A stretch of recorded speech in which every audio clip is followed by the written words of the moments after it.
Muy buenas tardes. Bienvenidos una vez más Parce que je dois écouter, hein. Je de te vois tout à l'heure. conferencias del Ok? Tribunal Tu fais mettre sur Constitucional le organizado por el Tribunal Constitucional, aller, hein, cuyo et bon, título en su tercera versión es ¿Quién debe ser el defensor de la ok, Constitución? ok. O ¿quién debe defender la Constitución? Presentamos en esta oportunidad a Mr. Gianni Buquicchio, que es el actual presidente honorario de la Comisión de Venecia, que es la Comisión Europea por la democracia, para la democracia por el derecho, o a través del derecho. Mr. Buquicchio es además doctor en Derecho por la Universidad de Bari, ha sido profesor de Derecho Internacional Público en la misma universidad y ha recibido una gran cantidad de doctorados honoris causa, tanto por universidades de Eslovaquia, Rumania, Lituania, Bulgaria y también de Albania. Mr. Buquicchio además lleva 50 años o más en su ingreso al Consejo de Europa, en el año 1971, y ha sido el gran artífice de la creación de la Comisión de Venecia. En el año 2009 fue electo presidente de esta comisión y se mantuvo como presidente en diversas oportunidades de manera continua hasta el año pasado, hasta el año 2021. Hago presente que la Comisión Europea para la Democracia por el Derecho, ¿no es cierto?, es un órgano integrante del Consejo de Europa, también más conocida como Comisión de Venecia, precisamente porque es en ese lugar donde se encuentra su sede. Fue creada en 1990 tras la caída del muro de Berlín y fundamentalmente ante la emergencia de los procesos constituyentes ocurridos en Europa Oriental. Y su función primordial, o su rol primordial, ha sido principalmente la idea que expresaba otro presidente anterior a Gianni Buquicchio, Antonio Lapérgola, que era precisamente la de generar democracias sustentables basadas en el modelo del Estado constitucional de derecho.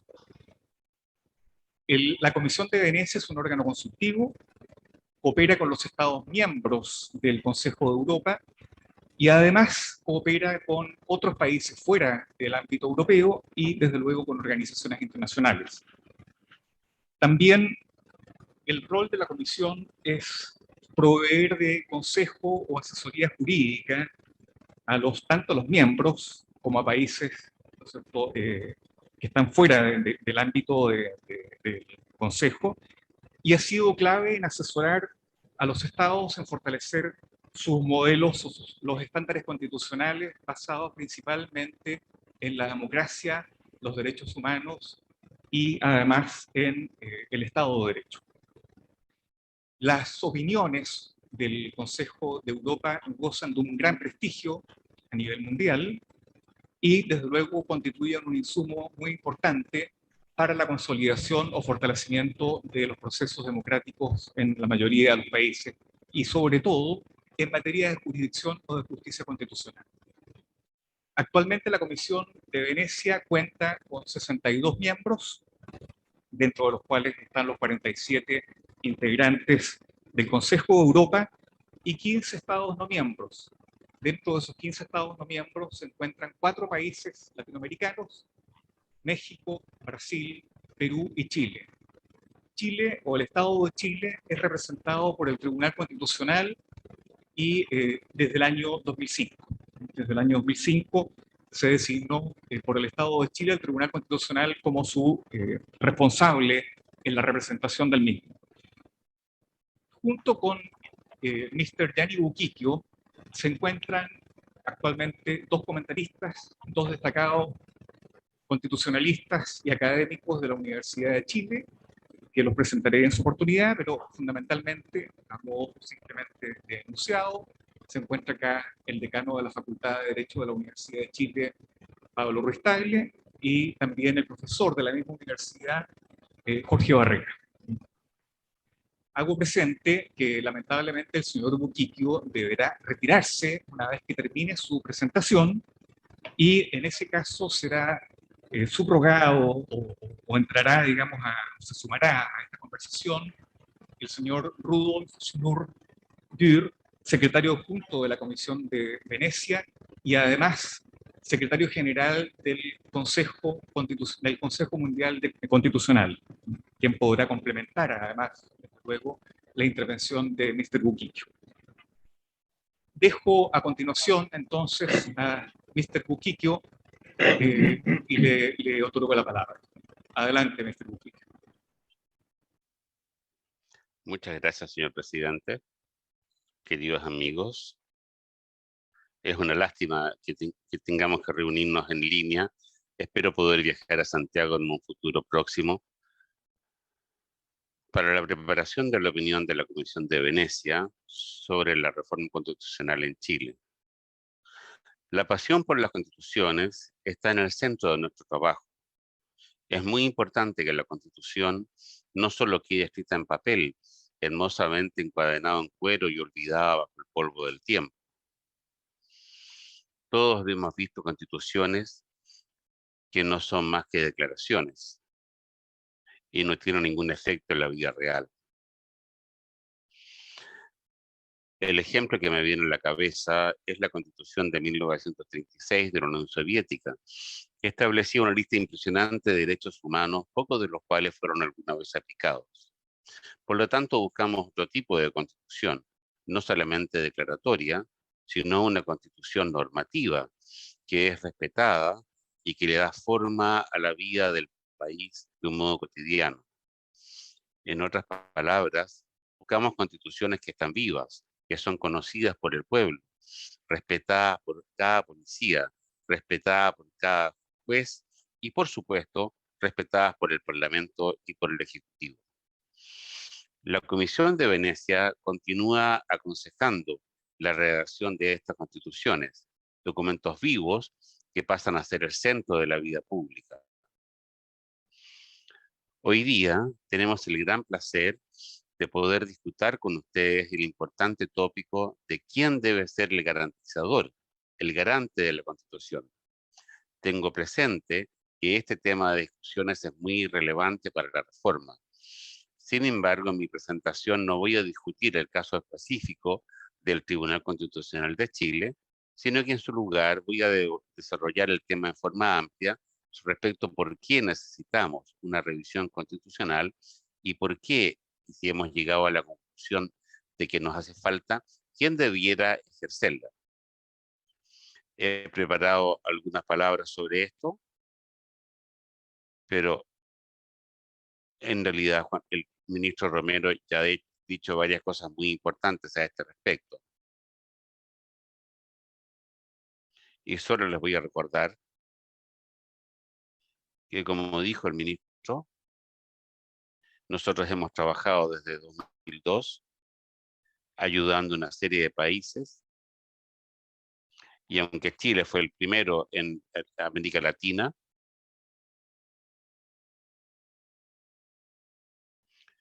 y Brasil, Costa Rica, y México y Perú se han unido después, y a la Comisión de Venecia, y Argentina y Uruguay son observadores. Ahora voy a entrar al tema de nuestra discusión, la revisión de constitucionalidad y quién debiera ejercitarla. Tal como el caso en Chile, las constituciones escritas son la fundación de casi todos los países. Las constituciones se suelen establecer varias instituciones de Estado: el Parlamento, el monarca, el presidente, el gobierno, los tribunales y otros órganos independientes, todos los cuales deben establecerse y debieran trabajar juntos. A menudo, sin embargo, también las constituciones tienen una larga lista de derechos humanos o derechos fundamentales que a veces se llaman la Declaración de Derechos. Crucialmente, también se establecen reglas básicas de cómo las leyes deben ser adoptadas por el Parlamento, quién puede proponer nuevas leyes y cómo ellos deberían ser ejecutados por el gobierno y por otros organismos. La Constitución es, por lo tanto, la madre de todas las leyes.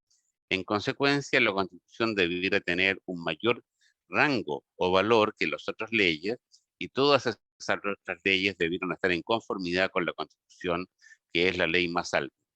Sin embargo, ¿qué pasa si el Parlamento adopta una ley que no está en conformidad, sino que contradice la Constitución? Imaginémonos que la Constitución garantice que los ciudadanos tienen el derecho a la libertad de expresión, pero que el Parlamento adopte una ley que establece un censor para diarios y transmisiones, prohibiéndoles publicar noticias que contradigan la política oficial del gobierno.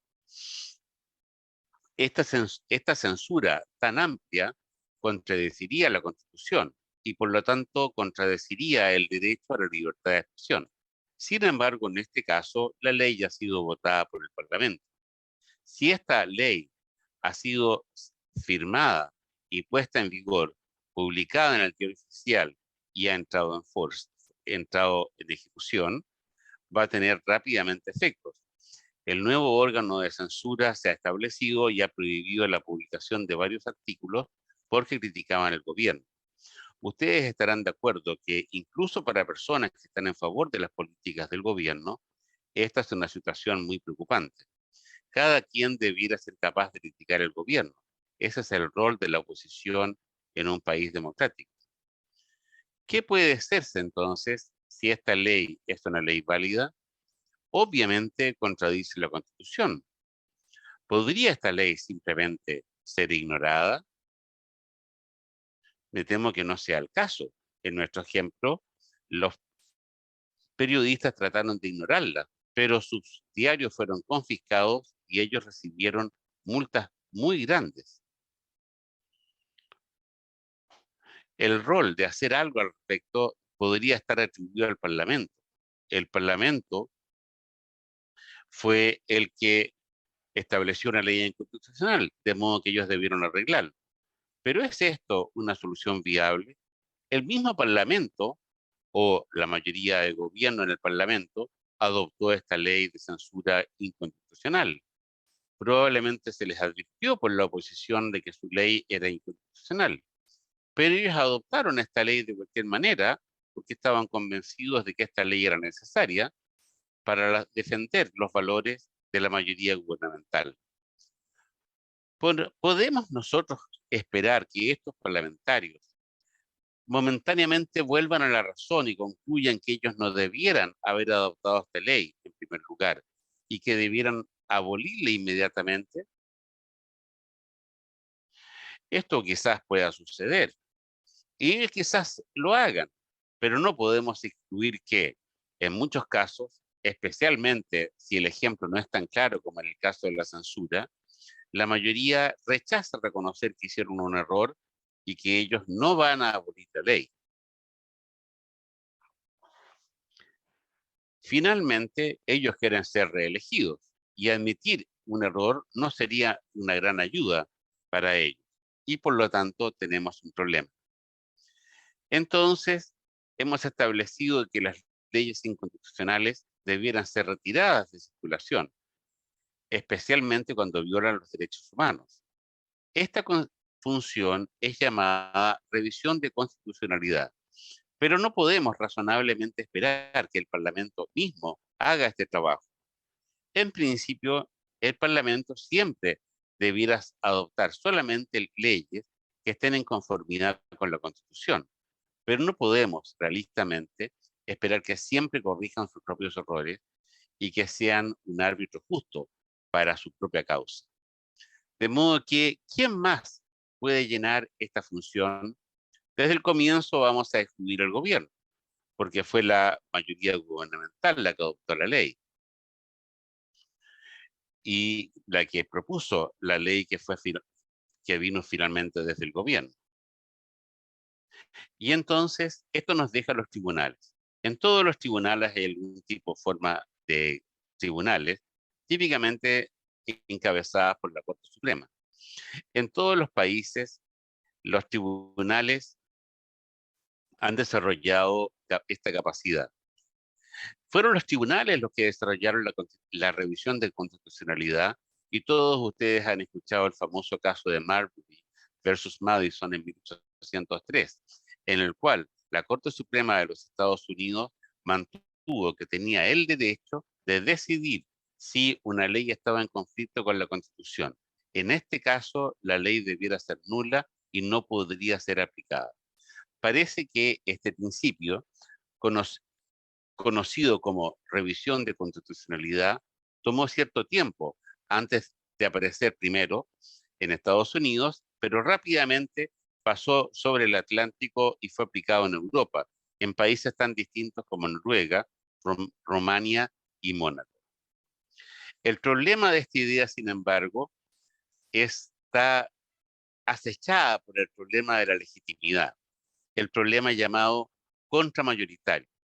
En una democracia, la ley viene del pueblo. Es el pueblo que ha elegido sus representantes al Parlamento y las leyes que el Parlamento adopta tienen la legitimidad del derecho del pueblo. La revisión de constitucionalidad significa que si las Cortes van a decidir si una ley es inconstitucional y debiera ser aplicada. En este caso, los jueces que hacen esta decisión no están elegidos y no tienen la misma legitimidad que los miembros del Parlamento que fueron elegidos por el pueblo. ¿Por qué debieran estos jueces tener derecho a contradecir el deseo del pueblo? Yo pongo el deseo del pueblo entre comillas invertidas porque es evidentemente muy difícil determinar cuál es realmente este deseo. Fue un profesor austríaco, el profesor Kelsen, quien encontró una solución a este problema. Él concluyó que era necesario atribuir la revisión de constitucionalidad a un tribunal, pero este tribunal debiera ser un tribunal especial, no cualquier tribunal. Debiera ser una corte establecido para este específico propósito, una corte que debiera derivar su legitimidad espacial para hacer la revisión de constitucionalidad de la Constitución, que es la ley más alta del país. Y esta corte debiera ser compuesta de manera tal que asegure que tiene la legitimidad requerida para anular leyes que fueron adoptadas por el Parlamento, que representa el pueblo. Kelsen, por lo tanto, inventó el Tribunal Constitucional. Afortunadamente, después de la Primera Guerra Mundial, Kelsen tuvo la oportunidad de implementar sus ideas en la Constitución de Austria.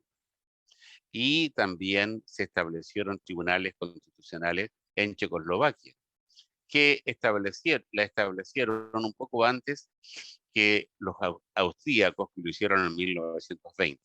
Y también en Liechtenstein, donde esta corte ha existido sin interrupción hasta el día de hoy. La idea de Kelsen tomó impulso especialmente después de la Segunda Guerra Mundial. Tribunales constitucionales se establecieron en Alemania y Italia, más tarde en España y Portugal, y después de la caída del muro de Berlín, en la mayoría de los países de Europa Oriental, pero también en África, en Asia y por supuesto en América Latina. A menudo las cortes constitucionales fueron establecidas en países que emergían de una dictadura. La idea era asegurar que los derechos humanos no fueran violados sistemáticamente como en los periodos anteriores, y que estuvieran protegidos por la nueva Corte Constitucional. La idea de Kelsen de un tribunal constitucional especial ha pasado a ser una verdadera historia de éxito y Chile forma parte de esa importante historia. Es cierto que la mayoría de las cortes constitucionales muestran resultados muy positivos, pero también hemos visto algunos problemas. Algunos son estructurales y algunos están ligados al abuso. Un problema importante es la relación entre la Corte Suprema y la Corte Constitucional. En muchos casos, los jueces de la Corte Suprema sienten que nadie más debiera estar por encima, que ellos son los supremos, y esto ha llevado a conflictos entre las Cortes. Un problema típico se relaciona con un derecho fundamental, el juicio justo. Las Cortes Constitucionales a veces interpretan que su jurisdicción es tan amplia y concluyen, por ejemplo, que ha habido una violación al derecho constitucional de un juicio justo, por ejemplo, cuando no todos los testigos han sido escuchados al ser propuestos por las Cortes. Las Cortes ordinarias, y en particular las Cortes Supremas, sin embargo, resienten estos juicios por la Corte Constitucional porque ellos son de la opinión de que ellos les corresponde resolver cómo los juicios deben ser conducidos. Y por lo tanto, estas fricciones crecieron durante un tiempo hasta que se estableció un balance, un equilibrio entre las Cortes. Hablemos brevemente de la calificación de los jueces. Con algunas excepciones, como en Francia, casi todas las Cortes, casi todos los países también requieren que los jueces del Tribunal Constitucional sean abogados capacitados por una experiencia mínima de 10 a 15 años. La capacitación legal es realmente una cualificación esencial para cualquier juez constitucional. Sin embargo, tenemos que tener solo especialistas en derecho constitucional que lo sean incluso antes de pasar a ser jueces en el Tribunal Constitucional. Me parece que no. En muchos países, la mezcla de especializaciones de los ministros y sus intercambios y diálogos son una real ventaja para el tribunal. Mientras más amplio y diverso sea el conjunto de jueces del Tribunal Constitucional, puede ser beneficioso para el trabajo de la Corte.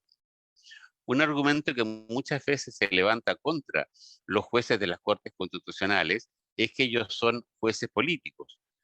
De hecho, es cierto que necesitan la legitimidad, según Kelsen, especialmente que las jueces de la Corte Constitucional son seleccionados por órganos políticos. Cuando ellos son elegidos por el Parlamento, es esencial que este voto sea hecho con una mayoría calificada. Esta mayoría habitualmente significa que la mayoría electoral puede elegir jueces de la Corte Suprema, de la Corte Constitucional, solamente junto con la oposición.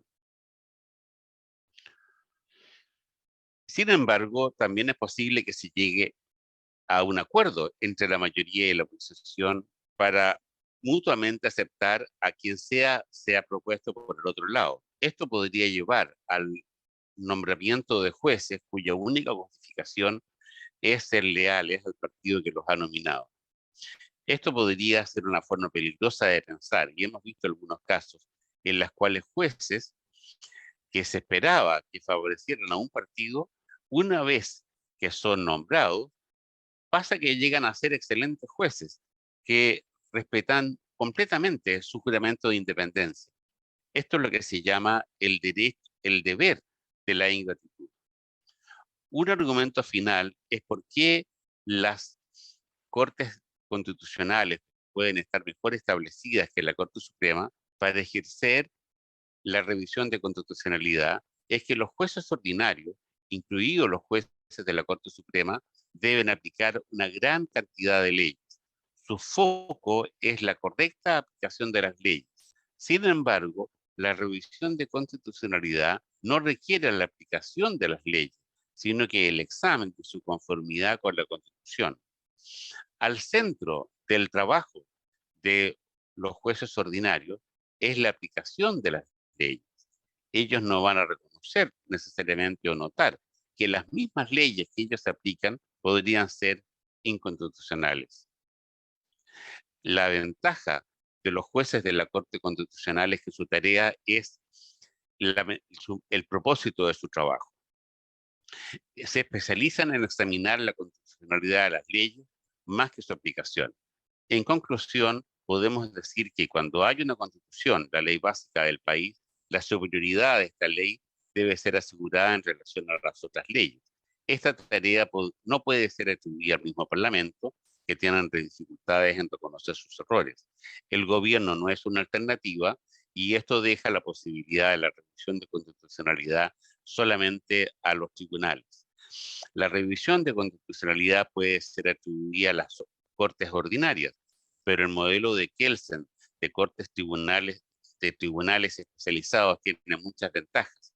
Ellos resuelven el problema contramayoritario, ya que los jueces tienen una legitimidad especial para ejercer la revisión de constitucionalidad e invalidar leyes institucionales.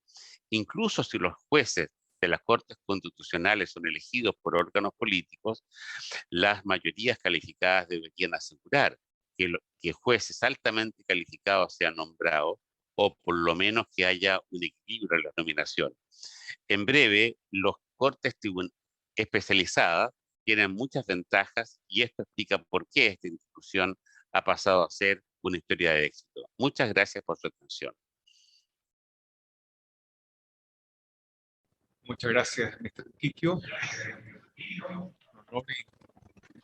Lo acá exponiendo en este tribunal, que sea por vía remota. Muy interesante lo que nos ha señalado y muy clarificador también en los tiempos actuales. Una voz más y una opinión más docta, desde luego, que viene a reafirmar la importancia de la justicia o la jurisdicción constitucional de naturaleza concentrada y especializada, que creo que es la que se ha impuesto en todo el mundo y por algo, digamos, ¿cierto? Es la que sobrevive en general en los países de democracias avanzadas. A continuación voy a dejar al presidente del Tribunal Constitucional que quiere hacer algunas digamos, preguntas o simplemente intercambiar algunas ideas con usted. Y luego dejaré, desde luego, la palabra a los comentaristas. Muchas gracias, ministro Vázquez, estimado Gianni Buquiquio, don Pablo Prestable, don Jorge Barrera, mis saludos. Solo unas breves palabras. Los protagonistas son ustedes. No es el Tribunal Constitucional. El Tribunal Constitucional favorece la diseminación de reflexiones profundas. Perdón, subrayo reflexiones profundas. Tener un análisis con conocimiento es algo que no siempre abunda cuando se trata de evaluar a instituciones de la República hacia el pasado y en su proyección hacia el futuro. Eso es lo primero que quiero destacar. Hay un ciclo de conferencias. Han hecho presentaciones distinguidísimos conferencistas. Esto no ha sido solamente en el mes de enero de este año. Durante todo el 2021 e incluso antes, este tribunal, sin aspavientos, ha facilitado la labor de profundizar en el debido entendimiento de lo que es la justicia constitucional.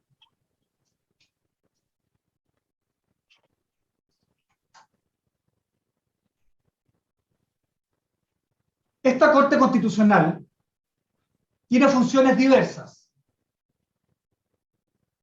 En términos generales, quiero destacar dos. En primer lugar, controlar la constitucionalidad de las leyes, en especial a través de la inaplicabilidad. Y en segundo lugar, una función que a veces se pasa por alto y que es la de dirimir conflictos entre órganos del Estado. Por lo tanto, es bueno partir aclarando que la necesidad de contar con un tribunal o una corte constitucional no depende del ejercicio de una sola de sus funciones. Sin perjuicio de decir de que objetivamente es una buena idea que una justicia constitucional especializada y en modelo concentrado imparta la labor de velar por la supremacía constitucional. La existencia de este tribunal no depende necesariamente de si continúa o no continúa conociendo y resolviendo requerimientos de inaplicabilidad. Ya destacaré la importantísima función que desde el origen tuvo, consistente en dirimir conflictos entre órganos del Estado. Y como ya adelanté, es importante, diré algunas cosas de por qué un tribunal constitucional está mejor situado para resolver el control de constitucionalidad de leyes que cualquiera otra opción alternativa.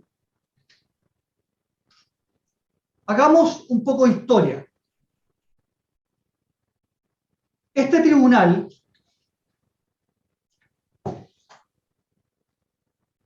tiene su origen en la reforma constitucional de 1970 y comenzó a funcionar bajo la presidencia del presidente Salvador Allende.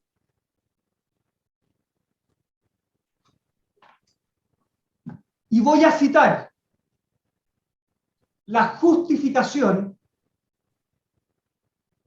que se dio para recomendar la existencia de un tribunal constitucional. Cito textual. Una de las causas que restan eficacia a los poderes públicos es la discrepancia que suele surgir entre el Ejecutivo y el Congreso. De los conflictos entre esos poderes del Estado, muchos son superados por acuerdos políticos, logrados dentro del libre juego de nuestras instituciones. Pero el problema se presenta cuando esos acuerdos no se obtienen, porque nuestro sistema no prevé el medio para zanjar la disputa. Una reforma constitucional ha de llenar este vacío. Con este fin, el proyecto en trámite consulta la creación del Tribunal Constitucional. Estoy hablando del año 70.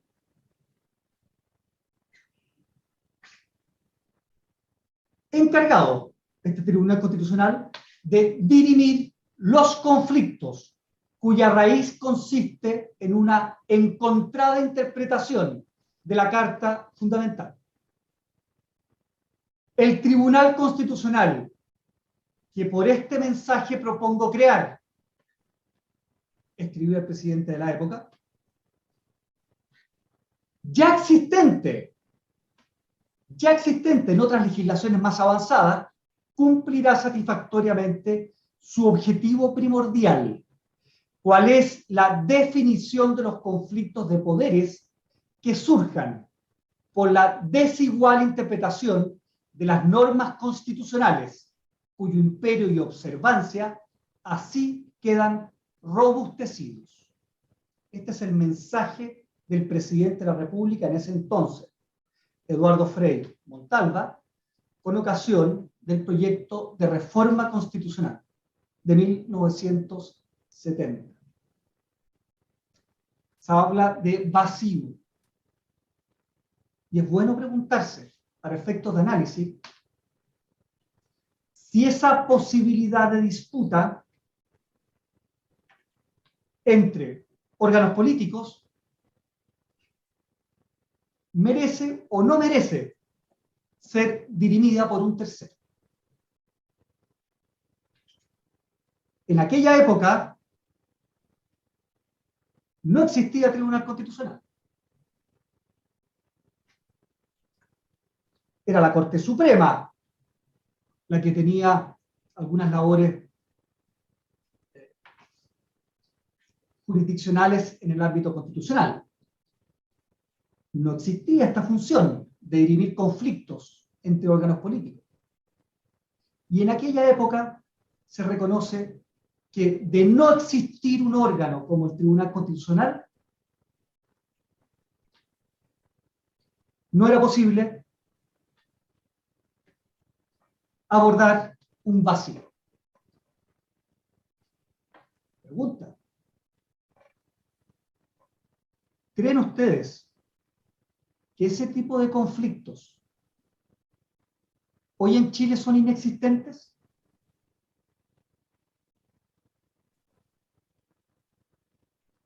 Gianni Buquicchio probablemente ha debido enfrentar muchísimos desafíos en épocas convulsionadas.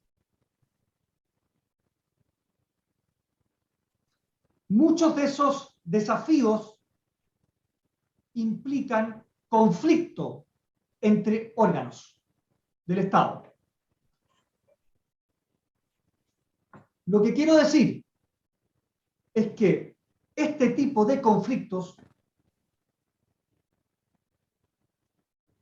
no están pasados de moda. Existen y existirán. Y en sociedades divididas, o al menos en donde existe un mayor grado de crispación,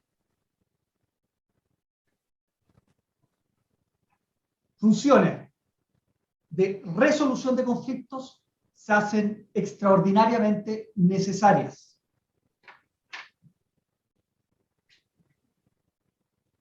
El segundo punto que quiero destacar es respecto del control de constitucionalidad de leyes. Ese tipo de funciones, a diferencia o a pesar de lo que se pudiese pensar,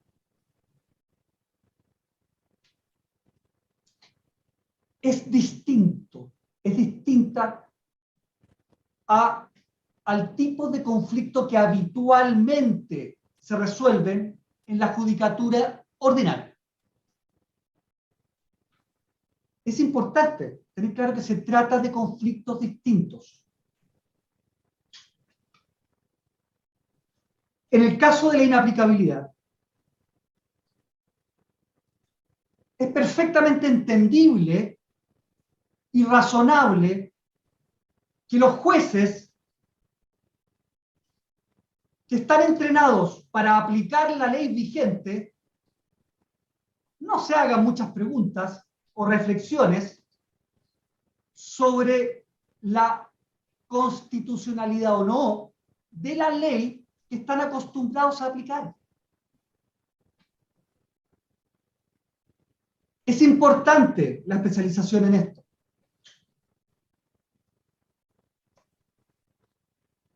Hoy existe la posibilidad de que un juez recurra al Tribunal Constitucional cuando tiene una duda respecto del efecto constitucional o no que la aplicación de un precepto legal pueda generar en un juicio particular. Existe esa posibilidad. Desde luego la tienen las partes en una gestión judicial. Pero vamos a datos objetivos. El porcentaje de requerimientos de jueces, es decir, de aquellos que se hacen la pregunta de si la ley que están acostumbrados a aplicar puede tener un efecto inconstitucional, es mínimo, pero mínimo.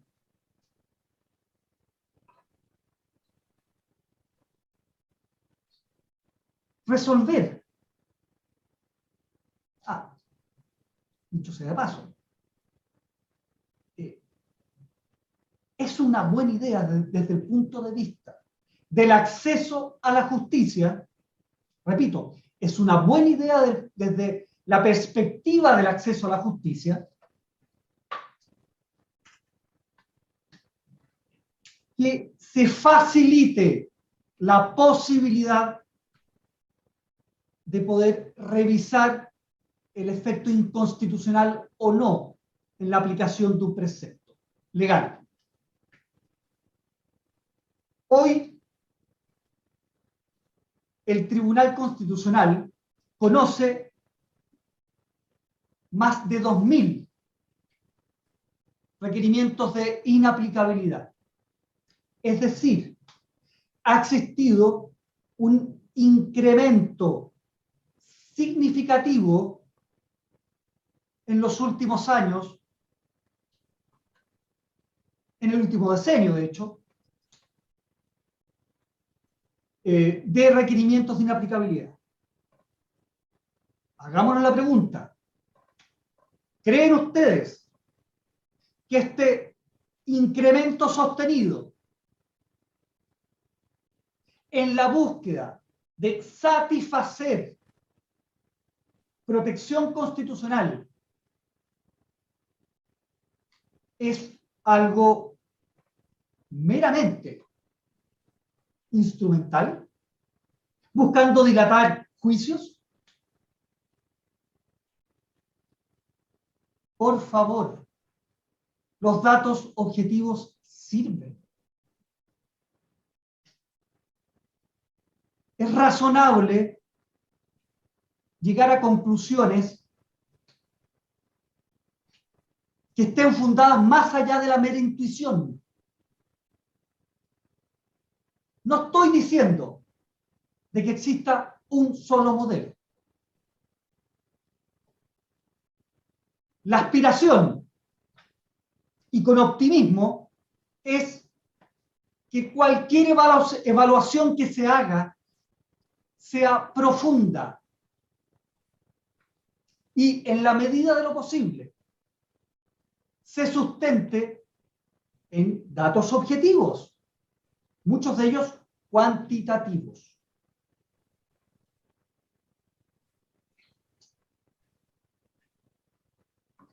Hay una demanda, hay una necesidad por justicia constitucional que merece ser satisfecha.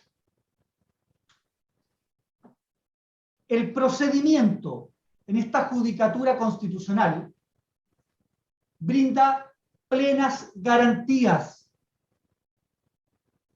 posiblemente más que ninguna, por la manera en que está estructurada.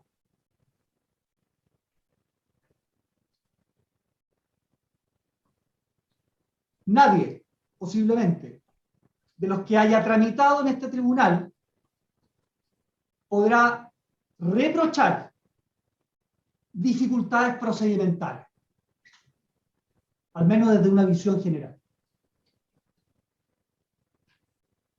Porque objetivamente se trata de un proceso que brinda garantías, que tiene además filtros para poder evitar la utilización que puede ocurrir ante cualquier judicatura de acciones frívolas, artificiales o equivalentes.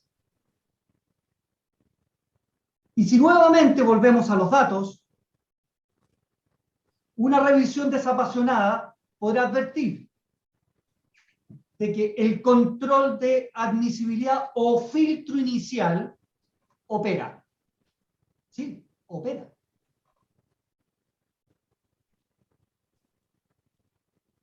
Además, hago presente que el nivel de transparencia alcanzado por este tribunal difícilmente ha sido alcanzado por otra judicatura. Desde 1970, que están a disposición de manera transparente en la página web del tribunal, los expedientes, ¿sí? Está todo online. Bueno, yo quise decir algunas palabras. Podría decir muchas otras cosas. Pero tampoco quiero abusar de nuestro gran invitado, Gianni Buchicchio, con quien tuve la posibilidad de compartir como miembro durante 4 años en la Comisión de Venecia, e incluso presidiendo, en mi caso, la subcomisión de América Latina de la Comisión de Venecia. La Comisión de Venecia hace una gran labor. Las personas que lo integran, permítame por último dejarme a mí afuera, son personas que conocen estos temas y que porque tienen conocimiento y prestigio es que no van a decir cualquier cosa, ¿no? Se trata de miembros que van a cuidar el prestigio de la Comisión de Venecia y el prestigio individual de ellos. Y desde luego lo esperable es que den una opinión con independencia. Y lo que yo he recalcado, con profundidad de análisis. Con esa ventaja que da poder dar una opinión desde afuera, sin la pasión de la discusión interna en un país. Gianni, muchísimas gracias por tu participación.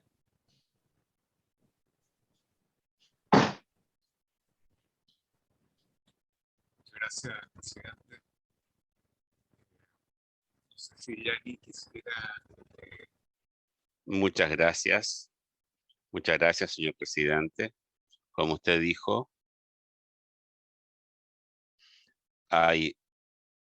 es un órgano imparcial y solamente nos interesa compartir la experiencia y capacidades de todos los miembros de la Comisión de Venecia.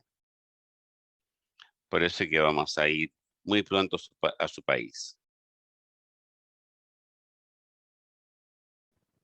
Thank you very much. Gracias, señor Quiquio, por haberlo tenido. Para nosotros ha sido muy importante su opinión versada y experimentada en los temas. Lo tendremos nuevamente, esperamos tenerlo por acá incluso, digamos, próximamente.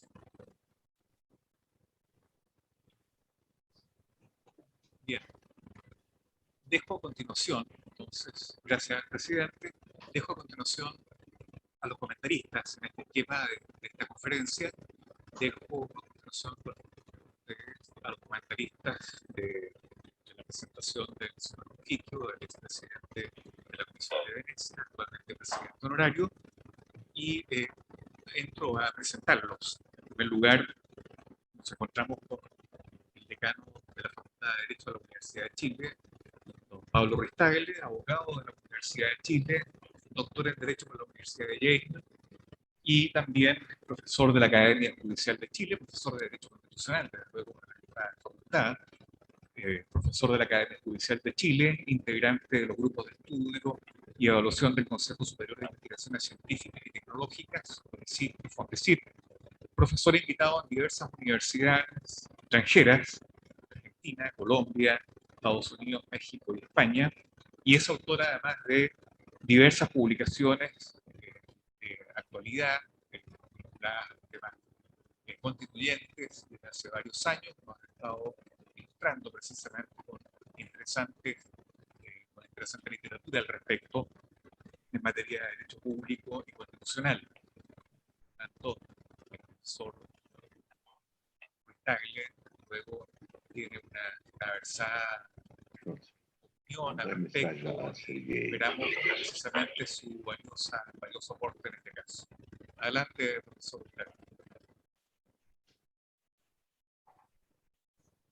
Muchas gracias, ministro José Ignacio Vázquez. Agradezco la invitación del Tribunal Constitucional.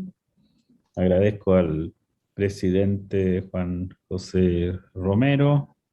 Y por supuesto es para mí un honor, un tremendo honor poder comentar las palabras del profesor y doctor Gianni Uquiquio, que tiene esta alta investidura en la Comisión de Venecia. Y uno se podría preguntar por qué es necesario que un órgano consultivo constitucional nos ilustre sobre cuestiones constitucionales chilenas. Y esa pregunta yo creo que la ha respondido en parte el profesor y doctor Buquiquio, porque la historia de la justicia constitucional, la historia del constitucionalismo y de los tribunales constitucionales es una historia que excede los márgenes estrechos de las fronteras nacionales. El constitucionalismo es mucho más que un proyecto de un país.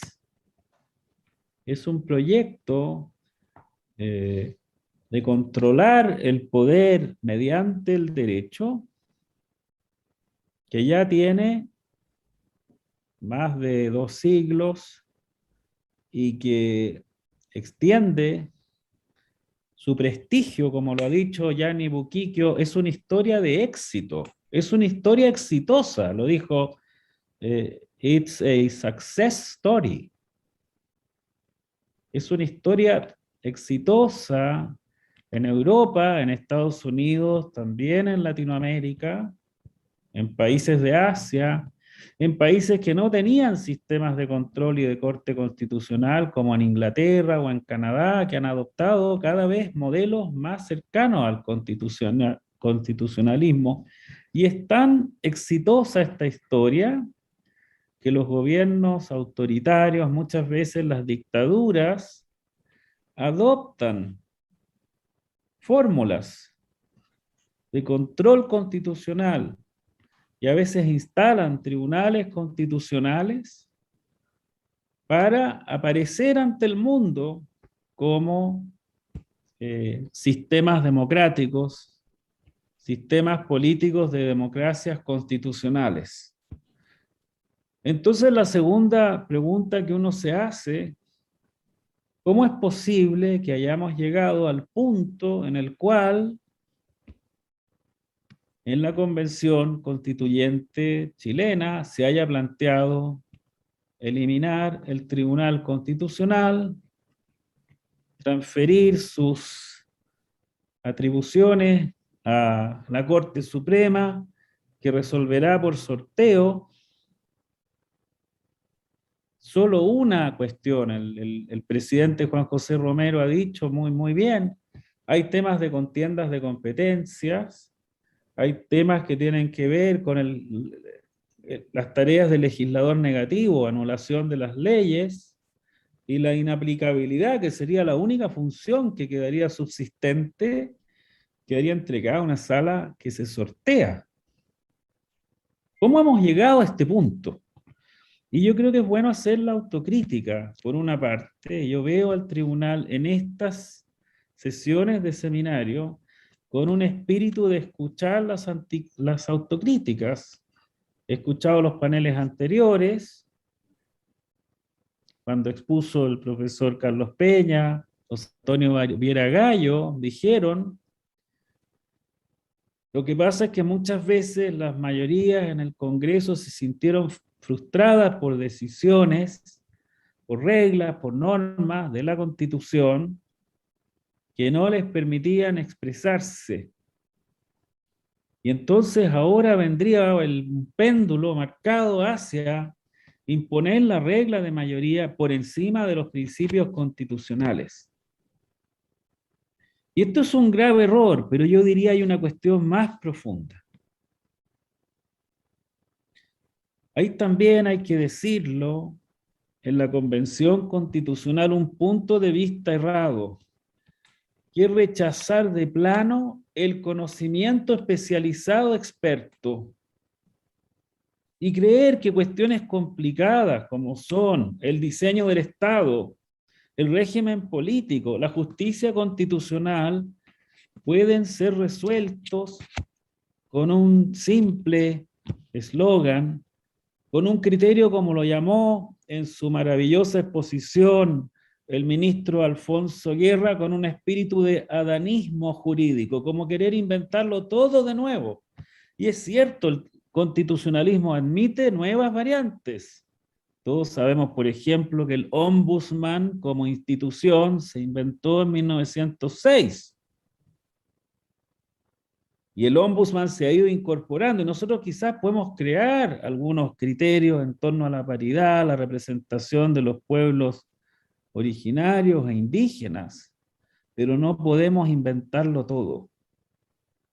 Sería como repetir la novela de Gabriel García Márquez, que cree que inventa el hielo en 100 años de soledad. Sería una presunción, una arrogancia realmente excesiva. Y por eso, cuando el Pleno de la Corte Suprema ha expresado sus ideas, yo me pregunto por qué hay tanta sorpresa en algunos integrantes de la Convención Constitucional, en circunstancia que el día 9 de noviembre del año 2021 escucharon una presentación de la Corte Suprema. Entonces estaba bien el 9 de noviembre, pero ahora ya no está bien. La idea de limitar o de evaluar mediante una comisión la permanencia de los jueces expresa este mismo principio de adanismo, de tener un espíritu contrario al conocimiento experto, de aceptar el eslogan como válido y no estar abierto. Y yo creo que eso es grave y es muy negativo en la Convención Constitucional. Yo estoy muy esperanzado que tengamos un resultado positivo en el proceso constitucional, pero tenemos que mirar las experiencias positivas de nuestra propia historia constitucional y también el derecho comparado, y ahí juega un rol principal la Comisión de Venecia, porque de manera desinteresada nos puede informar, nos puede dar cuenta y nos puede entregar antecedentes que nos sirvan para tomar la decisión en términos correctos. Esta es una cuestión difícil. Digamos, el Tribunal Constitucional ha tenido diversas épocas. Entonces, juzgar todo el Tribunal Constitucional por sus últimos 5 o 6 años es un grave error. El Tribunal Constitucional, como lo expresó Enrique Navarro en su presentación ante este mismo tribunal, exigió que existieran registros electorales para la votación del año 88. Liberó los requisitos de residencia, estableció la franja televisiva obligatoria, cuestiones que no estaban directamente establecidas en la Constitución por la vía de la interpretación para facilitar la vuelta a la democracia.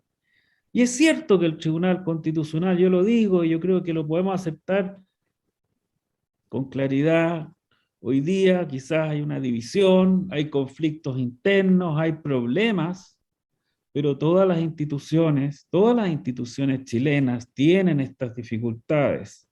Entonces, hacer un juicio o creer que las dos comparaciones posibles son el tribunal de 1970 y el tribunal posterior a 1990, eso es equivocado porque el año 2005 hubo una importante reforma. Entonces hay que hacer un juicio un poco más profundo, diría yo, para llegar a una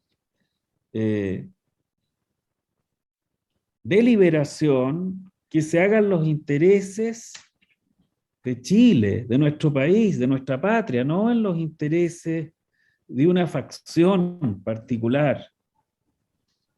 Hay temas que tienen que ver, por cierto, con la integración, que conviene revisar.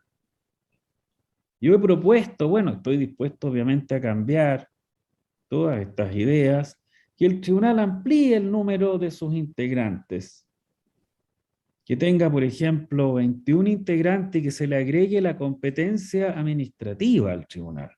porque hay un enorme desorden en esta materia en el sistema jurídico chileno, y la verdad es que el Tribunal Constitucional podría servir para que las personas, cuando tienen un conflicto con el Estado, no tengan que ir a una especie de tribunal boutique o a la Contraloría.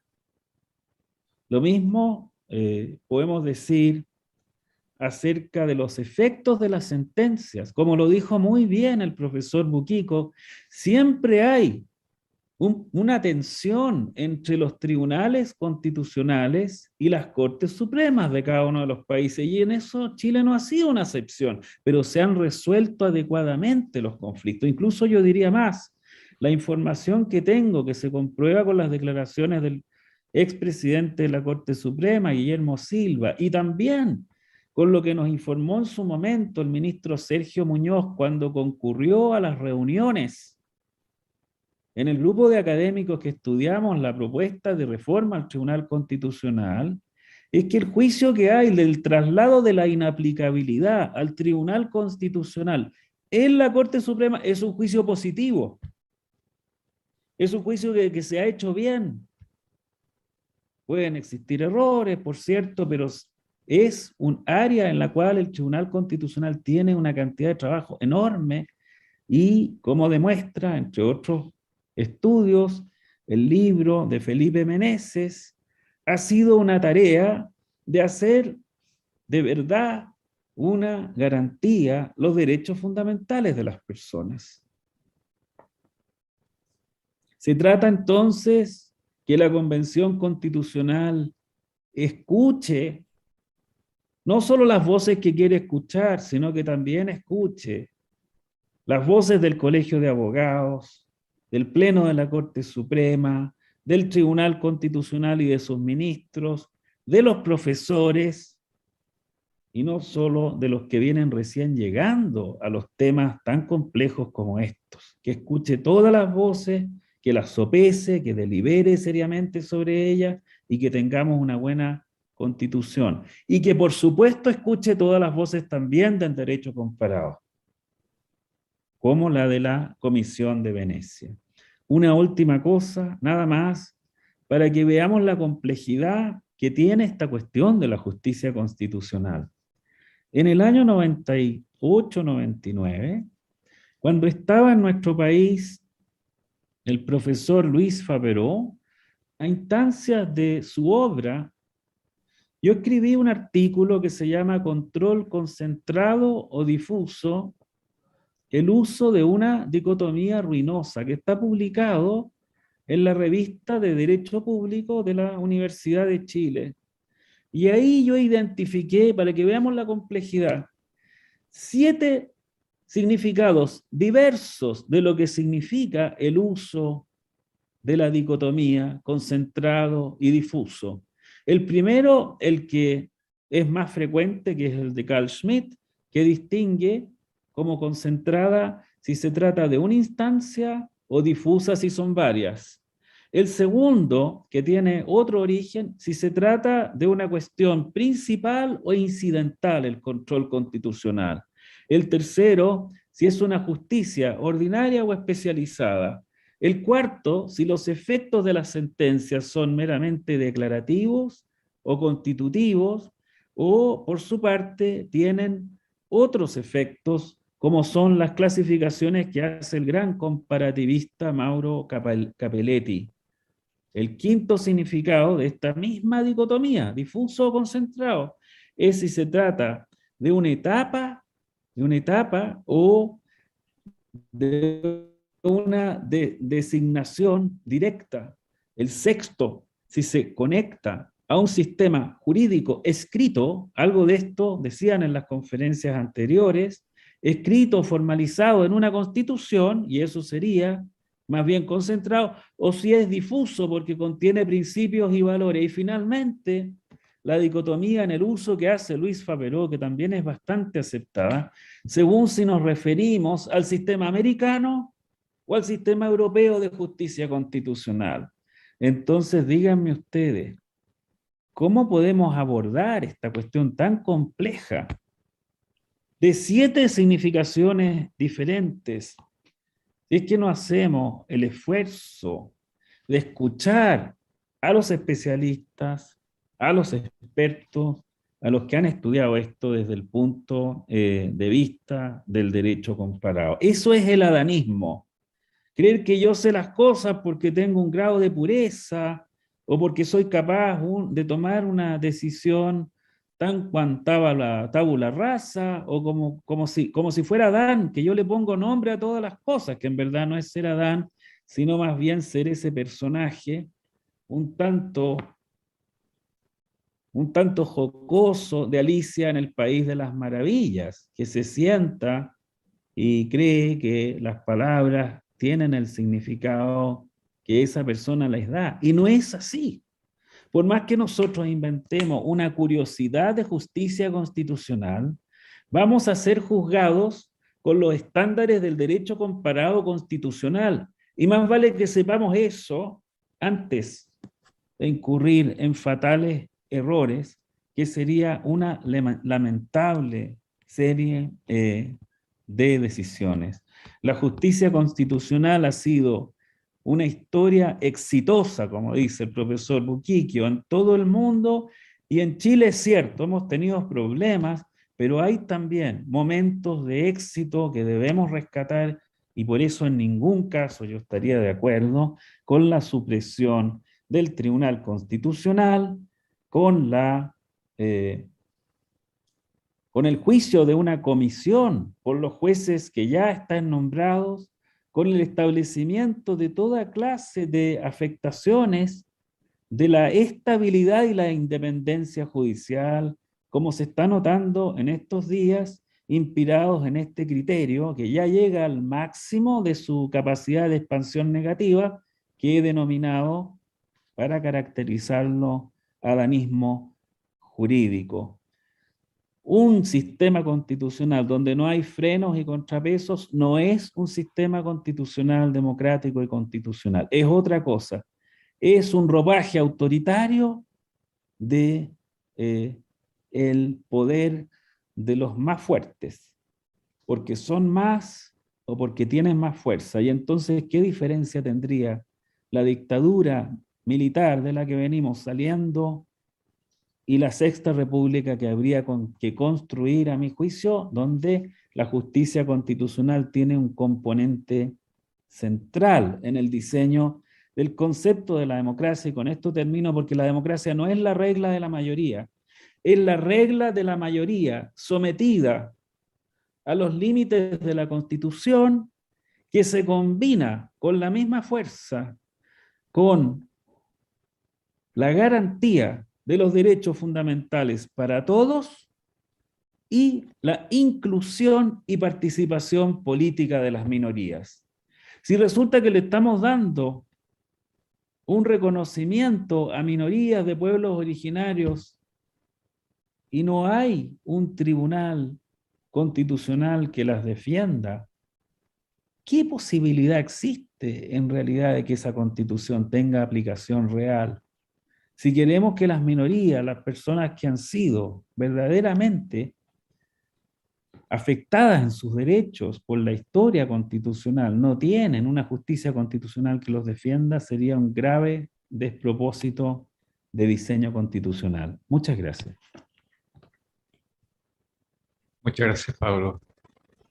Muy interesante tu presentación, muy valiente, y creo que ha sido muy lúcida. Desde luego, creo que es la posición que en general los constitucionalistas estamos todos de acuerdo. No hay en ese sentido ninguna diferencia. Mr. Buquiquio.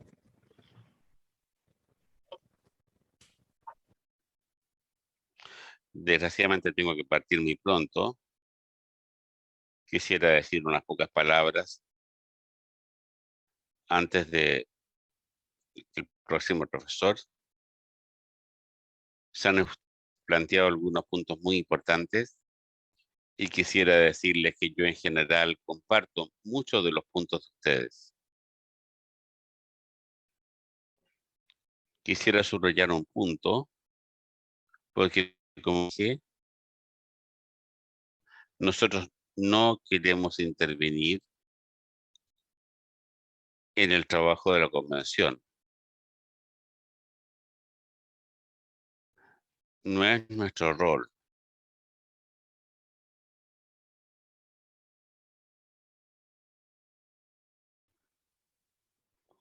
Ustedes podrían preguntarse por qué la Comisión de Venecia va a viajar a Chile en este caso. Yo de hecho he estado en Chile muchas veces, desde los comienzos del 2000, y he visto cuántos constitucionalistas brillantes, abogados y profesores. Y también recuerdo un Congreso Mundial de Abogados Constitucionalistas en Chile. Yo fui invitado por José Luis Egaña hace algunos años. Ustedes tienen todos los recursos necesarios en Chile. Pero la ventaja de la Comisión de Venecia, y por eso que aceptamos el requerimiento hecho por el Senado, de entregar una opinión, es que somos 62 miembros de todos los continentes del planeta. Y todos son especialistas que podemos compartir estas experiencias. Y esto puede ser útil para cualquier país. Incluso si tiene grandes recursos en el desarrollo de las constituciones. Y en este caso, ese es nuestro propósito, en ir a Chile, en escuchar y, si es posible, en colaborar con una opinión. De manera que muchas gracias a todos. Señor presidente Romero, muchas gracias por su invitación.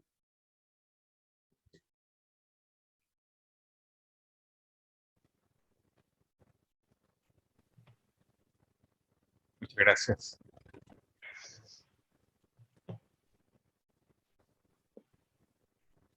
Sí. Bien. Le damos la palabra a continuación al profesor Jorge Barrera, abogado de la Universidad de Chile, profesor también de Justicia Constitucional en la Universidad de Chile, máster en Derecho y en Políticas Públicas en la Universidad de California y actualmente doctorando en las universidades de Notre Dame y en Panteón Sorbonne en Francia. Actualmente profesor, señalaba, de Derecho de la Universidad de Chile y es autor de diversas publicaciones en el campo del derecho constitucional, del derecho administrativo y del derecho a la educación, ¿no? Así como en el campo del derecho internacional de los derechos humanos. Dejo a continuación en consecuencia a profesor Jorge Barrera. Muchas gracias, ministro Vázquez, por la invitación. Muchas gracias al presidente del Tribunal Constitucional, don Juan José Romero. Agradecido también de la intervención de don Gianni Buquiquio y también, por supuesto, de la presentación que acaba de hacer el decano Pablo Ruiz Tagle respecto a estas materias. Ciertamente me allanaron mucho el camino respecto de aquellas reflexiones profundas, como señaló el presidente del Tribunal Constitucional. Nos merece esta discusión, esta conversación. Lo primero que quiero comentar respecto de la exposición del profesor doctor Buquiquio es respecto de la crítica a esas constituciones que pasan a ser meras declaraciones. Y esto no es baladí, porque una constitución puede terminar siendo una mera declaración, un mero texto vacío, sin enforcement, sin posibilidad de control, por muchas vías. Una de esas es, por ejemplo, que no existan diseños constitucionales adecuados para poder dar cumplimiento a la normativa constitucional. Otro puede ser el surgimiento de falta de pesos y contrapesos propios de toda democracia. Pero otro ejemplo también es la transformación de este principio de supremacía constitucional y su reemplazo por el retorno de lo que muchos han denominado supremacía parlamentaria. Esto muy bien lo señaló el profesor Buquiquio, corresponde a los casos en que es el propio Congreso, es el propio legislador quien se abroga el control de constitucionalidad una vez dictada la norma en comento. ¿Por qué hago este análisis y por qué creo que además es pertinente respecto de lo que estamos conversando hoy en día? Porque dentro de las alternativas que se han planteado en la discusión de la Convención Constitucional, una de ellas incluso respecto de el control represivo con efectos generales o erga omnes, es que esto pase por un efecto derogatorio que sea aprobado y validado por el propio Congreso Nacional. Ello sin duda nos pone en las antípodas de lo que ha ocurrido en la historia constitucional, no solamente de Chile, sino que, como bien decía el decano Ruiz Tagle, de lo que ocurre en el derecho comparado en el resto del mundo. La verdad es que sea el propio legislador quien en definitiva determine si una norma es o no inconstitucional, parece una vuelta al pasado que, más allá que traer beneficios para los derechos fundamentales de las personas, significaría un retroceso a no solamente la supremacía constitucional, sino que aquellos derechos que están contenidos en lo que el profesor Buquico llamaba la Carta de Derechos. Obviamente hay diferencias. Los países son distintos, tienen realidades políticas distintas, étnicas distintas, demográficas distintas, geográficas, territoriales, etcétera, que dan cuenta precisamente por qué el derecho comparado no entrega respuestas únicas. Y estamos frente, obviamente, a lo que se denomina pluralismo constitucional. Así, y esto creo que es un elemento principal de lo que ha señalado el profesor Buquiquio a propósito del rol que tiene la Comisión de Venecia, da cuenta del respeto que las instituciones como la Comisión de Venecia tienen respecto de los ordenamientos internos. Y es por eso que ellos fundan sus recomendaciones en base al derecho internacional y en base al derecho comparado.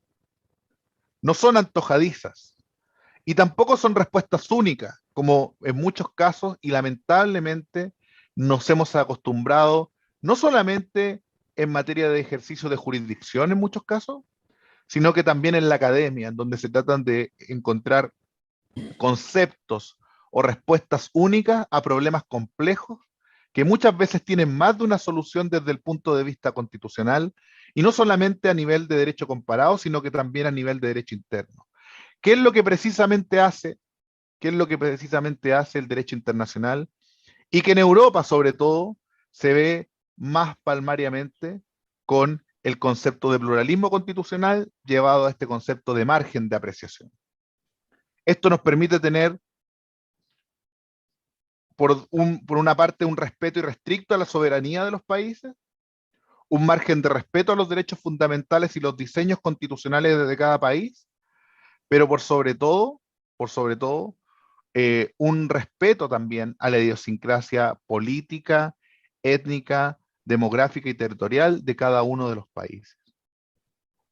Algo que señalaba el decano Ruiz Tagle, que creo que es fundamentalmente importante dar cuenta. Uno puede entender que la discusión se dé en torno a entender como si la democracia fuera solamente producto de una norma mayoritaria con un 50+1 o con 2/3 o cualquiera sea el quórum de aprobación que pueda tener para ello. La democracia se define también como aquel ordenamiento en virtud del cual se respetan los derechos fundamentales de las personas, y los derechos humanos en sí son de por sí contramayoritarios. Esta naturaleza propia de estos derechos fundamentales existen principalmente para proteger a las minorías por sobre estas mayorías.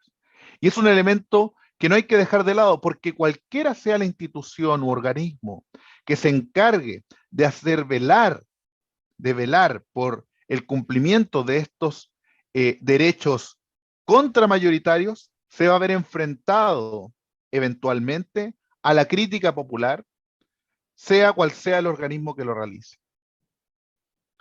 Volviendo principalmente a lo que señalaba el profesor Buquiquio como antecedente de la creación de los tribunales constitucionales y su mención a Hans Kelsen, si bien el Tribunal Constitucional alemán no contempla control preventivo, hay otras realidades dentro de Europa, el mismo Consejo Constitucional francés que tiene control preventivo, lo mismo pasa con Rumania y con Irlanda, en donde podemos encontrar esta clase de mecanismos.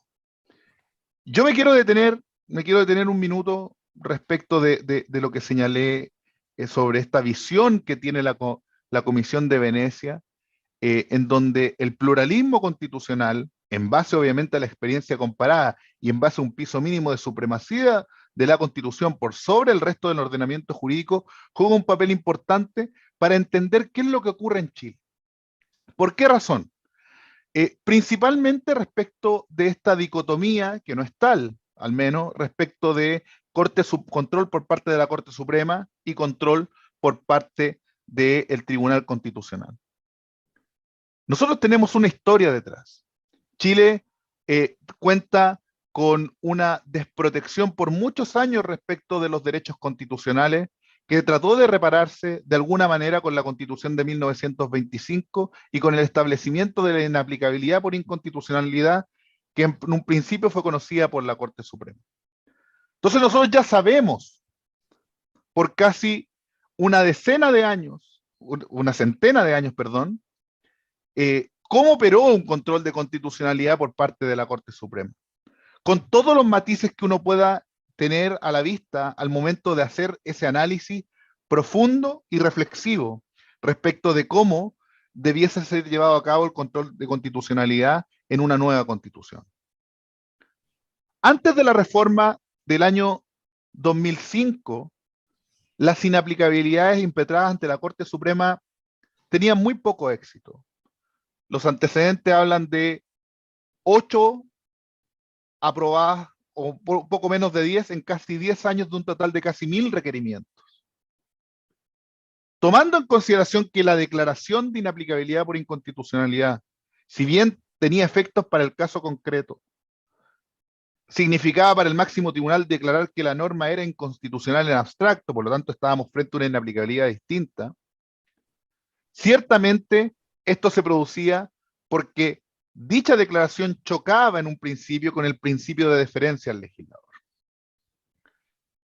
Pero había otro problema que quizás es el fundamental para tener a la vista en base al diseño institucional que debiese tener un control de constitucionalidad en Chile. Y esto tiene que ver con que existe una contradicción fundamentalmente insalvable, que sea un tribunal de casación, como es la Corte Suprema, que es a la vez garante de la sumisión ante la ley, y que al mismo tiempo sea tribunal de control de normas que podría romper esa misma sumisión para el juez. Esa contradicción insalvable quizás fue lo que llevó a que la Corte Suprema resolviera tan pocos casos favorables de inaplicabilidad en el pasado. Esta autorrestricción o judicial restraint por parte de la Corte Suprema, previo a la reforma del 2005, ciertamente debe haber significado en la práctica preceptos legales que nacieron a la vía del derecho, siendo contrarios a la Constitución, pero que no obstante ello la Corte Suprema terminó tolerando, en muchos casos, tal como fue su temprana doctrina en los años 30, en la cual se declaraba incompetente para conocer los vicios y constitucionalidades de forma. No puedo dejar de hablar de la discusión que se da respecto de el interés público o la legitimación de parte para ejercer las acciones constitucionales. Es de suyo reconocido de que el hecho de que las partes o los particulares puedan requerir ante el Tribunal Constitucional ha sido un acierto de la Constitución, ha sido un acierto en el diseño constitucional chileno, no solamente desde la reforma del 2005, sino que desde antes. Esto, de hecho, ha sido una herramienta de litigación consolidada desde la Constitución de 1925. Lo que no quiere decir de que el juez no pueda mantener la posibilidad de iniciar un procedimiento de inaplicabilidad. Pero la verdad es que la inaplicabilidad de juez en Chile ha sido derechamente un fracaso, pues ha sido escasamente utilizada. Y lo mismo estamos hablando en relación a lo que ocurría con la Corte Suprema en el conocimiento de la inaplicabilidad y lo que ocurre con la inaplicabilidad de juez. El esquema que hoy existe es que el juez debe solicitar la inaplicabilidad señalando cómo debiese fallar la gestión, qué resultado va a producir, qué normas aplicaría y por qué lo considera inconstitucional. Todo ello en la misma gestión pendiente.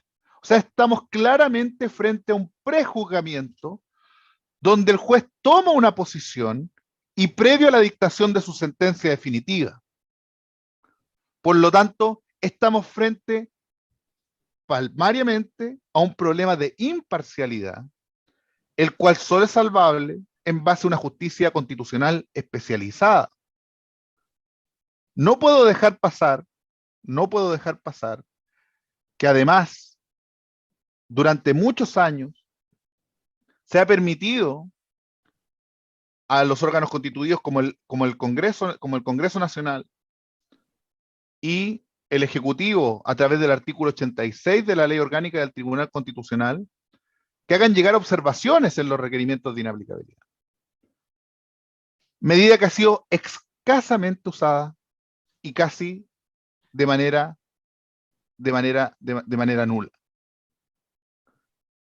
Finalmente, creo que la oportunidad que da la Comisión de Venecia de poder informar respecto de los principios y la bajada de estos principios de supremacía constitucional desde el derecho comparado y desde el derecho internacional a la realidad chilena, no pueden dejar de ver qué es lo que ocurrió en Chile previo a que la inaplicabilidad llegara al Tribunal Constitucional, pero además, y tal como lo señaló el presidente Juan José Romero, previo a la existencia misma de un Tribunal Constitucional que arbitrara los conflictos de las leyes inconstitucionales dictadas por el Congreso y el resto de la ciudadanía.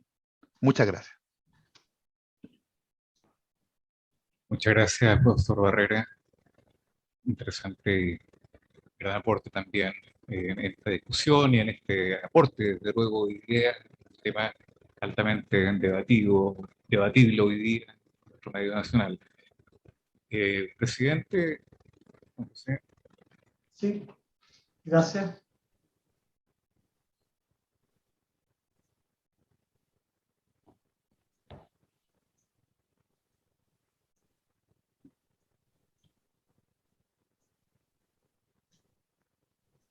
Aquí visible ante nosotros Schlüter, a quien saludo, y quiero hacerle una pregunta luego de una reflexión breve. La judicatura constitucional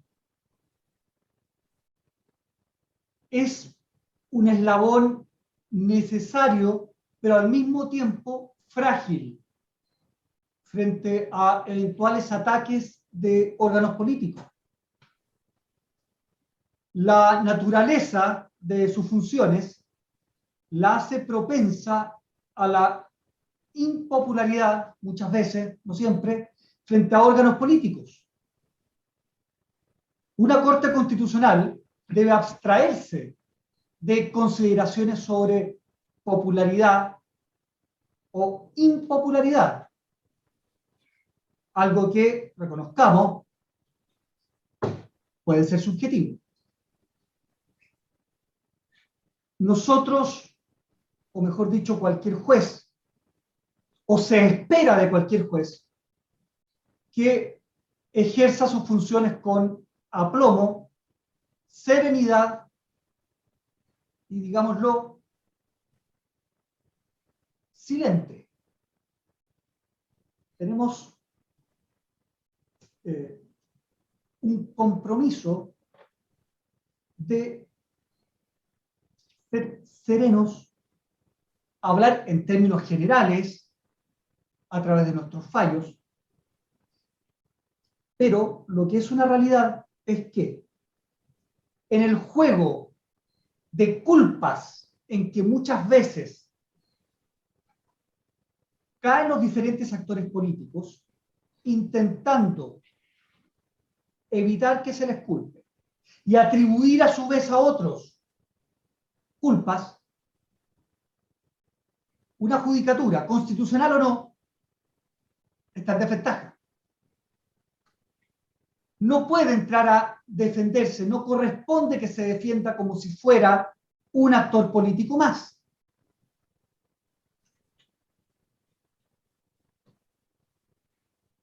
Críticas, bienvenidas. Todo órgano debe estar abierto a críticas y se agradecen las críticas profundas, reflexivas y bien intencionadas.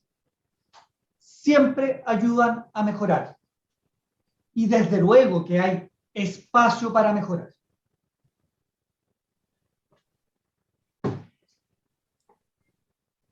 Dicho eso, quiero preguntarle respecto de algo que no es nuevo para la Comisión de Venecia. La Comisión de Venecia ha emitido opiniones respecto de ataques o críticas excesivamente duras al trabajo de los jueces en general, de los tribunales, de las cortes, en particular por parte de actores políticos. Hay casos en Europa del Este, usted los conoce.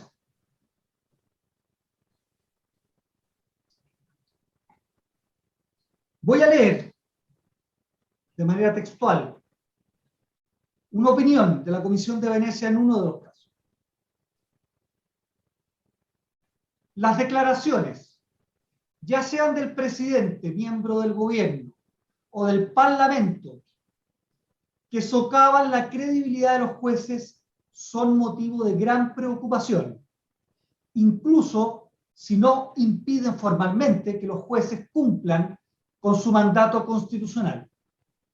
Incluso si tales declaraciones se desdicen posteriormente, el daño a las instituciones estatales y, por lo tanto, al Estado en su conjunto, ya está hecho.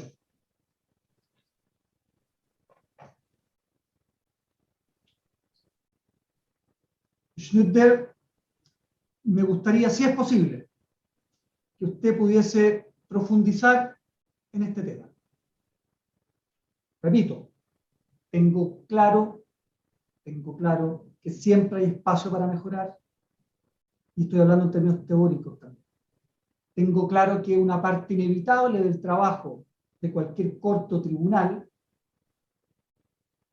es, bueno, estar dispuesto a recibir crítica. Es natural. Estamos entrenados para eso también. Pero a nivel institucional es complejo cuando las críticas eventualmente parecieran ser excesivas, y estoy hablando en términos teóricos. Me gustaría nuevamente pedirle, si es posible, que pudiese profundizar respecto de afirmaciones como las que yo he citado textualmente de opiniones de la Comisión de Venecia. Gracias.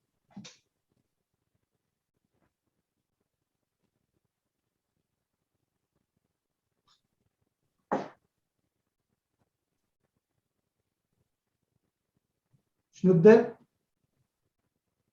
tiene...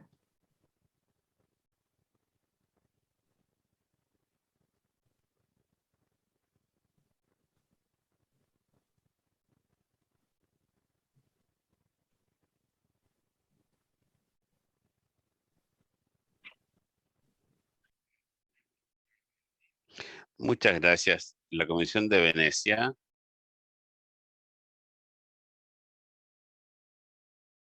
ha entregado muchas opiniones sobre el control de constitucionalidad y lo más importante es el pluralismo. Y conocemos distintos modelos de control de constitucionalidad. Hay control preventivo. En otros casos tenemos control ex post y en la mayoría de los casos. En Austria hay un caso muy específico y la Comisión de Venecia ha aprendido a vivir en esa pluralidad de distintos sistemas. Y en esa diversidad se basan nuestras recomendaciones. Y cualquier país que busque asistencia debe pasar a entender cuáles son los temas que están implicados. Y entonces las visitas que hacemos a los países, siempre vamos a tratar de conseguir tanto contexto como sea posible. Y es esencial hablar con la mayoría, con la oposición, con el gobierno, con la sociedad civil, con los distintos intervinientes, porque todos tienen una influencia en esta opinión que puede dar la opinión la Comisión de Venecia. Nuestra opinión no va a ser la misma para cada país, porque esto siempre es un proceso mutuo de aprendizaje. Y entonces nosotros vamos a investigar qué es lo que encontramos y esta información sobre temas específicos respecto a los problemas especiales en cada país, los problemas que se plantean en cada país. Nosotros trabajamos, estudiamos estos problemas y combinamos la experiencia de cada miembro y de esta sabiduría combinada es que generamos nuestras opiniones, las que son discutidas con todos los miembros, todos pueden participar. Y en cada país entonces vamos a considerar la experiencia específica. Así que hay oportunidades de que toda la comisión haga un estudio comparativo que al mismo tiempo pueda ser muy enfocado en las necesidades del país. Con este fondo y con los distintos profesores que estamos acá, no queremos hacer una cosa simplemente declaratoria, somos capaces de hablar de inaplicabilidad.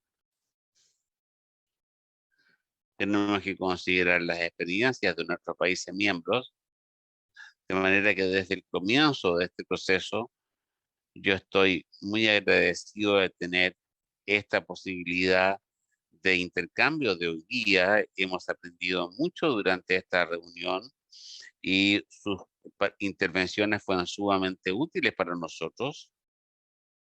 Y en febrero esperamos estar allá y esperamos seguir conversando.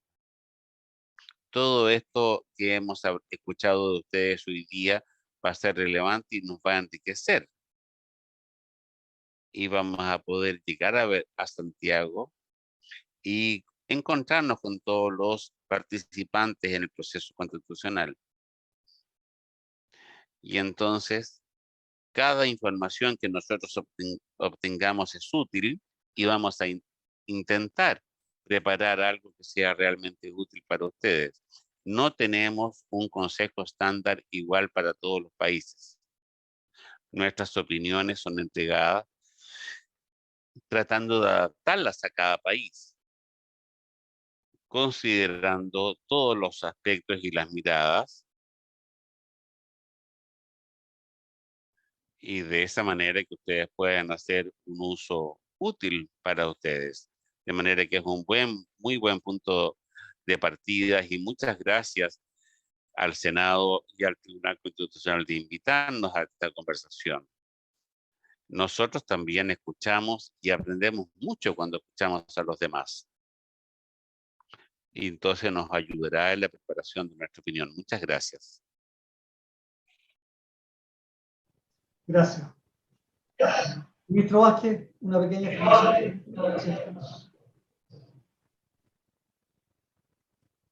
Un proceso de nueva constitución convoca a mirar al futuro. Por supuesto que es importante reflexionar sobre lo actual y sobre el pasado, pero nos convoca a mirar hacia el futuro. Y eso significa que no es indispensable entrar a juzgar si una determinada institución lo ha hecho bien o lo ha hecho mal, o lo ha hecho más o menos. En una mirada de futuro, uno puede imaginarse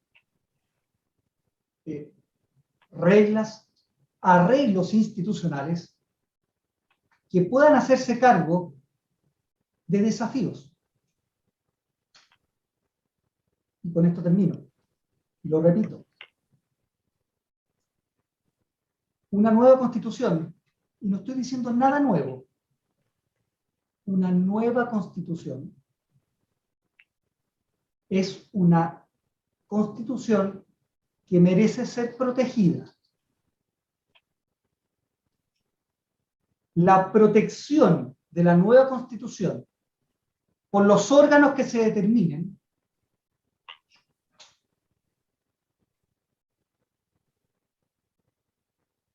va a ser sobre reglas que pueden repetirse o reglas completamente nuevas. Siempre es un espacio de reflexión y un espacio para imaginarse mecanismos de mejora si así se estiman. Pero, repito y termino, no es indispensable tener que defenderse como institución para poder imaginarse el futuro. Eso solo. Gracias, ministro.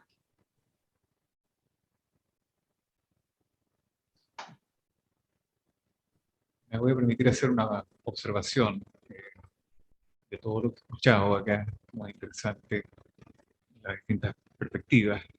Pero quiero hacer una breve reflexión de perspectiva histórica y de prospectiva, tal vez de una perspectiva un poco menos de no tan largo plazo, sino que más actual. En la perspectiva histórica, la justicia constitucional chilena, que surgió con la Constitución de 1925, entregándole a la Corte Suprema el conocimiento del requerimiento de inaplicabilidad, bueno, ya sabemos cuál fue el derrotero de esa inaplicabilidad en quienes eran los responsables de resolverla. Y bueno, sin irnos muy lejos, la verdad es que si uno ve los últimos 10 años de esa inaplicabilidad en manos de la Corte Suprema, por motivos obviamente que de ideología judicial, no de ideología política, de ideología judicial, la aceptación, digamos, la cantidad de recursos o de requerimientos que fueron acogidos fueron decayendo hasta niveles mínimos. O sea, hubo años en que se cogía 1 y otro 0. O sea, en los últimos 10 años, del año 1994 hasta el 2004, la verdad es que prácticamente fue nulo ese reconocimiento y ese acogimiento de inaplicabilidad. Y esto no es una cosa que uno pudiera mirarla simplemente desde el punto de vista de los poderes. Aquí hay un tema de justicia ciudadana que está en juego. Y por lo tanto, cuando uno ve al revés, a partir del año 2005, 2006, cómo el requerimiento de inaplicabilidad que pasa al Tribunal Constitucional va increciendo, ¿no es cierto?, va aumentando tanto en el ingreso como en las sentencias, digamos, que acogen, no rechazan, pero que fundamentalmente acogen. Bueno, hace 6 años atrás, si uno veía la cantidad de ingresos, eran 186, a los 2 años ya había llegado prácticamente a los 1000, y hoy día estamos bordeando los 3000. Eso entonces, obviamente que en la prospectiva, o sea, vimos la perspectiva, nosotros en manos de un órgano determinado, vemos la prospectiva o la proyección de la justicia en favor de los ciudadanos, porque fundamentalmente en su origen, digamos cuando se crea el Tribunal Constitucional el año 1970 y entra en funcionamiento el año 71, tuvo por fin principalmente dirimir los conflictos entre poderes del Estado. Queda un poco dentro de la lógica del constitucionalismo de la época. Una constitución básicamente con una mirada institucional en el esquema de los checks and balances, o sea, todos los equilibrios de contrapesos. Y fíjense que además se tuvo presente, y en el mismo proyecto de reforma constitucional se hizo presente y se tuvo en consideración aquel conflicto, grave conflicto, dramático y trágico conflicto de 1891 en que se enfrentó el Congreso y el Ejecutivo, el Congreso y el gobierno de la época, y terminó en una guerra civil con varios miles de muertos. Bueno, eso era propia de la dinámica y de la lógica del constitucionalismo dieciochesco, ¿no es cierto?, el constitucionalismo del siglo XIX. A partir del constitucionalismo del siglo XX, fundamentalmente desde Europa y posteriormente asumido acá, ¿no es cierto?, a partir de los años 80, con un Estado constitucional de derecho, bueno, la lógica de la justicia constitucional fue giró, ¿no es cierto?, simplemente a hacerse cargo de conflictos de poderes, a transformarse en un órgano y en una mirada de justicia constitucional garantista de los derechos fundamentales de los ciudadanos. Y yo creo que eso es un punto muy importante a tener en consideración, porque claro, durante ese periodo de los requerimientos de inaplicabilidad en manos de la Corte Suprema, o sea, todos eran requerimientos obviamente presentados por particulares, pero el resultado fue disminuyendo hasta niveles nulos. En cambio, cuando se traspasa la facultad de la inaplicabilidad al Tribunal Constitucional el año 2005, al contrario, va aumentando y el giro fundamentalmente hacia la justicia particular, el caso concreto y en definitiva la justicia en favor de la ciudadanía. Y esto es una cosa que hoy día cada vez más nosotros que estamos dentro lo percibimos. Percibimos cómo cada vez llegan más abogados en representación de los intereses de los particulares.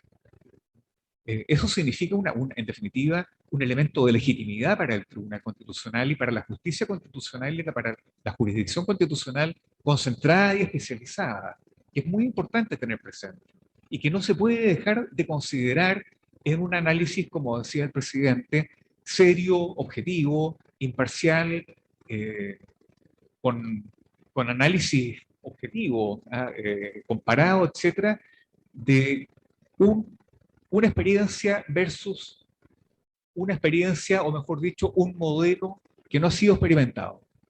Yo creo que eso es un tema muy importante a tener en consideración en lo sucesivo, en la discusión que haya respecto a este punto, de considerar cómo la justicia constitucional se ha transformado en una justicia para los ciudadanos, y no una justicia simplemente dirimente de conflictos entre poderes del Estado.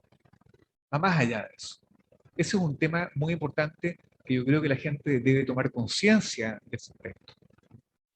Bueno, esa era mi observación que quería introducir, no sé si alguien quiera comentarla, pero simplemente era un elemento más que digamos, yo quiero mencionarlo, quiero hacerlo presente, porque muchas veces desde el medio externo del tribunal, eso no se percibe que haya este incremento y este aumento de causas en que llegan los particulares, el ciudadano común y corriente al Tribunal Constitucional a pedir precisamente justicia constitucional. Una justicia que antes estaba reservada simplemente a los grandes casos, hoy día está reservado también y abierto a los pequeños casos. Eso quería señalar.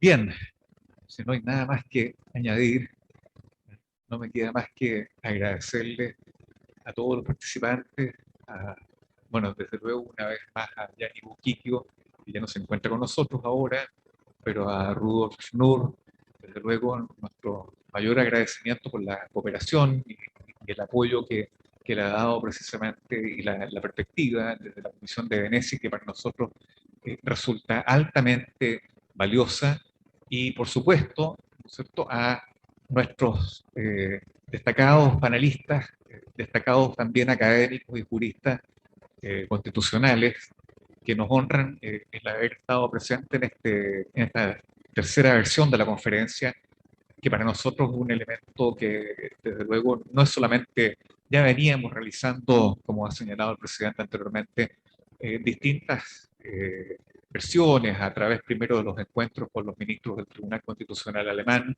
hace 2 o 3 años atrás, y posteriormente con los ministros del Tribunal Constitucional español. Eso ha ido enriqueciendo. Creo que este es un elemento muy importante para dar a conocer la verdadera función del Tribunal Constitucional, y no solamente la que aparece a veces, muchas veces en los medios, tergiversada o disminuida o sesgada. No, esta es la verdadera función del Tribunal Constitucional que queremos hacer presente y abrir a la comunidad. Una vez más, nuestros más profundos agradecimientos, presidente, lo mismo, ¿no es cierto?, por su intervención. Y bueno, nos encontraremos en una próxima conferencia que será la próxima semana, donde estará presente el ex Contralor General de la República, Ramiro Mendoza, y los comentaristas correspondientes. Una vez más agradecido, desde luego, y agradecido a quienes nos han escuchado en